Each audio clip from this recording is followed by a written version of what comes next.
All right, let's get right into it. Welcome to today's Explainer, where we're going to completely unpack the science behind something you do, well, up to 20,000 times a day without even thinking about it: breathing.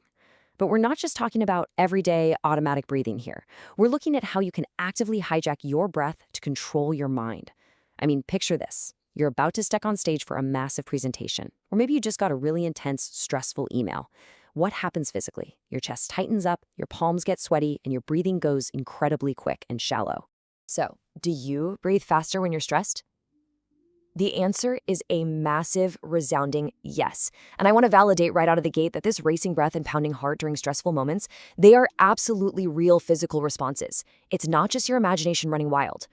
When we feel anxious or threatened, our body literally dumps a cascade of hormones into our system to prep us for a fight. So it's not just in your head, it is your deep evolutionary survival system kicking in. This ancient built-in mechanism was literally designed to keep our ancestors from being eaten by predators. It gives you that necessary burst of energy to survive. But obviously today, the predator is usually just an impending deadline or an awkward conversation. But because this whole system is hardwired into our biology, we can actually use biology to hack it. Okay, section 1, the biology of stress, specifically looking at the nervous system.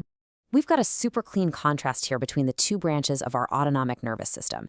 Think of them like a gas pedal and a brake pedal. On one side, you have the sympathetic nervous system. This is your fight or flight gear, getting you hyped up for intense physical activity or stress. That's the gas pedal. On the exact opposite side is the parasympathetic nervous system, your rest and digest mode, which drives relaxation and recovery. That's the brake. When you're stressed out, your foot is practically glued to that sympathetic gas pedal. The entire goal of breathwork is to actively, manually push the brake and switch gears into parasympathetic mode. Now, you might be wondering, how do we actually know if we're successfully switching those gears? Enter heart rate variability, or HRV. HRV is simply the variation in time between your successive heartbeats. It's a massive biomarker of your body's resilience to stress, and the science tells us something really cool. A higher variation actually means your body is way more responsive to what you need in the moment, meaning you're better equipped to adapt to anxiety. It's like having really good shock absorbers. A low HRV, on the other hand, is directly linked to chronic stress. So let's see how this actually plays into your breathing mechanics. Here is the absolute game-changer biological hack. Inhaling physically speeds up your heart rate, while exhaling physically slows it down. It's due to this phenomenon called respiratory sinus arrhythmia. Basically, every time you exhale, you're sending a direct mechanical signal of safety straight to your brain, which lowers your blood pressure and boosts that vital heart rate variability. Which brings us right to section 2, tricking your anxious brain using breathing mechanics. First up on the roster is box breathing, sometimes called tactical breathing. The pattern is ridiculously simple. You inhale for 4 seconds, hold for 4, exhale for 4, and hold for 4. It literally forms a perfect square. This incredibly even rhythm creates a structured, almost meditative flow that forces your brain to focus on the breath instead of your racing thoughts.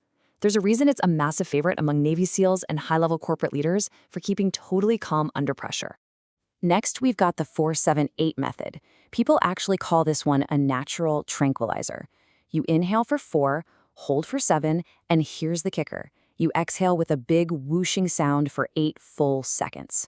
By holding your breath, you're giving your lungs way more time to soak up oxygen. And by extending that exhale so it's literally twice as long as the inhale, you are forcefully activating that parasympathetic rest and digest brake pedal. It's notoriously effective if you need rapid relaxation or if you're struggling to fall asleep. And then there's cyclic sighing, which has a kind of unique pattern. You take a slow inhale, but right at the top, you take a second, quick little inhale to maximally fill those lungs, and then you follow it up with a long, slow, complete exhale. That double inhale, followed by the massive exhale, is incredibly powerful. It acts like a hard reset for your respiratory rate and completely shifts your autonomic state. But hey, you don't just have to take my word for it. We actually have the hard clinical data right here. Which leads us to a really fascinating question. How do these active breathing exercises stack up against traditional passive meditation? Section 3, breathwork versus mindfulness. Researchers over at Stanford University recently put together a brilliant 28-day study to figure this exact thing out. They took 108 participants and asked them to do just 5 minutes of daily practice. That's it. They pitted 3 active breathwork techniques against traditional mindfulness meditation, where you essentially just sit back and observe your natural breath. Over the month, they tracked heart rate variability, resting heart rate, respiratory rate, and the participants' daily moods. Now, check out this data on daily improvement in positive affect, which is basically science speak for a boost in good mood and a drop in anxiety. Active, intentional breathwork significantly crushed passive mindfulness meditation. And the absolute winner taking the top spot? Cyclic sighing. The researchers found that directly taking control of your physiology with that double inhale and long exhale gave people much faster, much more potent relief than just passively paying attention to the present moment. And this right here brilliantly illustrates the whole mind-body connection.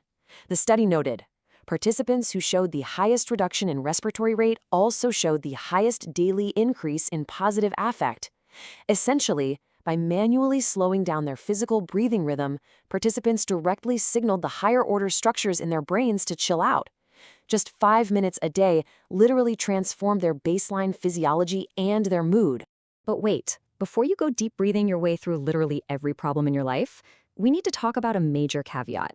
Section 4, the panic paradox. A bit of a plot twist. Check out this super fascinating insight from groundwork counseling. Engaging in certain breathing techniques can inadvertently serve as a distress signal for those already attuned to every inhalation. So, what does it actually mean? Well, for folks who are dealing with severe anxiety or panic disorders, hyperfixating on their breath can absolutely backfire. It can trigger the exact fight or flight response they are desperately trying to escape. Let's break down the biology of this paradox because it's wild. It all comes down to interoception, which is essentially a hypersensitivity to your own bodily cues. People with panic disorder or PTSD often have a much higher sensitivity to carbon dioxide levels in their blood. So if they try to take these deep, exaggerated breaths to calm down, their internal alarm system is so hypervigilant that it actually misinterprets the sudden change in breathing as a sign of imminent danger. It turns what's supposed to be a relaxing exercise into a full-blown panic attack trigger. So what do you do if treating the body actually triggers the mind? Well, we pivot. Section 5. The psychological alternative. This is where cognitive behavioral therapy, or CBT, steps in. CBT is a super proactive approach that empowers you to challenge and completely reframe the negative automatic thoughts driving the anxiety in the first place. Instead of trying to fix the physical symptoms first, CBT goes straight to the source code, your thought processes. It teaches you that feeling anxious, while incredibly uncomfortable, is not actually the same thing as being in physical danger. And this creates a really clear contrast between our two tools for today. Breathwork is all about controlling your physiology to calm your mind. You're taking active steps to eliminate the feeling of anxiety by shifting your biology. But CBT? It's kind of the opposite. It's about facing your fears and learning to tolerate that discomfort without any external intervention at all. CBT trains you to just sit with the anxiety, proving to your brain that, hey, this feeling will pass on its own, and over time, that absolutely shatters anxiety's long-term grip on you. So, bringing all this research together, here is the ultimate playbook on when to use which tool. If you're dealing with standard daily stress, maybe you're having trouble focusing or your sleep is totally off, lean into breath work, especially that cyclic sighing, for a rapid 5-minute nervous system reset. However, if you are stuck in a heavy cycle of chronic anxiety, severe panic disorders, or you find yourself avoiding things out of fear, trying to control your breath might just make things worse. In those situations, CBT is the tool you want to structurally reframe how your brain processes fear. Which brings us to a massive question to wrap up today's explainer. Will you control your breath today, or will you examine the thoughts behind it? Look, both of these are unbelievably powerful, scientifically backed tools for navigating stress. It really just comes down to whether your nervous system is begging for a physical reset or your mind is ready for a real cognitive shift. Definitely think about that the next time you feel the pressure start to rise.